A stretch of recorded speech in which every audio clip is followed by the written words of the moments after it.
बहुजन नायकों के इतिहास को समेटे 2025 का बहुजन कैलेंडर आ गया है। आज ही बुक करिए अपना बहुजन कैलेंडर। पूर्व प्रधानमंत्री डॉक्टर मनमोहन सिंह के देहांत के बाद उनके संपर्क में रहने वाले और उनको करीब से देखने वाले तमाम दिग्गज अपनी यादें साझा कर रहे हैं। ऐसे में मनमोहन सिंह के बॉडीगार्ड रहे पूर्व आईपीएस अधिकारी और वर्तमान में यूपी सरकार में समाज कल्याण मंत्री असीम अरुण ने एक ऐसा किस्सा साझा किया है जो वायरल हो रहा है।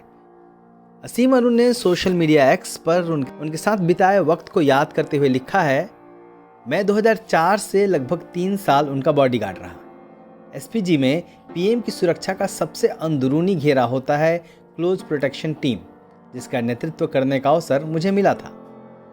एआईजी सीपीटी वो व्यक्ति है जो पीएम से कभी भी दूर नहीं रह सकता। यदि एक ही बॉडीगार्ड रह सकता है तो साथ यह बंदा होगा। ऐसे में उनके साथ उनकी परछाई की तरह साथ रहने की जिम्मेदारी मेरी थी। डॉक्टर साहब की अपनी एक कार थी, मारुति 800, जो पीएम हाउस में चमचमाती काली BMW के पीछे खड़ी रहती थी। मनमोहन सिंह जी बार बार मुझसे कहते, असीम, मुझे इस कार में चलना पसंद नहीं, मेरी गड्डी तो यह है मारुति। मैं समझाता कि सर, यह गाड़ी आपके ऐश्वर्य के लिए नहीं है, इसके सिक्योरिटी फीचर्स ऐसे हैं जिसके लिए एसपीजी ने इसे लिया है। लेकिन जब कारकेड मारुति के सामने से निकलता तो वे हमेशा मन भर उसे देखते, जैसे संकल्प दोहरा रहे हों कि मैं मिडिल क्लास का व्यक्ति हूं और आम आदमी की चिंता करना मेरा काम है। करोड़ों की गाड़ी पीएम की है, मेरी तो यह मारुति ही है। इसी तरीके से वरिष्ठ पत्रकार रवीश कुमार ने पूर्व प्रधानमंत्री को याद करते हुए लिखा है, सार्वजनिक जीवन में असहमति को सम्मान और स्थान देने वाले पूर्व प्रधानमंत्री मनमोहन सिंह जी को मेरी श्रद्धांजलि। आपकी शालीनता भारत की राजनीति में मील का पत्थर है। बिना किसी भय के आपकी सरकार की खूब आलोचना का अवसर मुझे मिला। बिना कटुता और कपट के किसी पर हमला किए राजनीति के शिखर पर रहने वाले और खुली प्रेस कॉन्फ्रेंस करने वाले भारत के आखिरी प्रधानमंत्री को प्रणाम।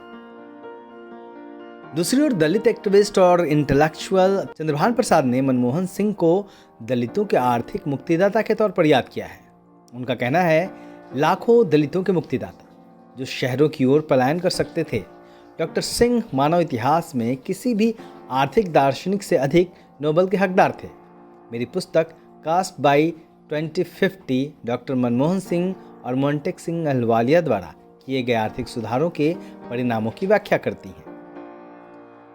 ऐसे ही अपने तर्कों और शायराना अंदाज से बड़ों की बोलती बंद करने वाले कांग्रेस के राज्यसभा सांसद इमरान प्रतापगढ़ी, जो मनमोहन सिंह के बगल वाली सीट पर ही राज्यसभा में बैठा करते थे, उन्होंने लिखा है, मेरे जैसे युवा सांसद के लिए शायद इससे बड़ी फख्र की बात और क्या हो सकती है कि राज्यसभा में मनमोहन सिंह जी की सीट के पास मेरी सीट अलॉट हुई।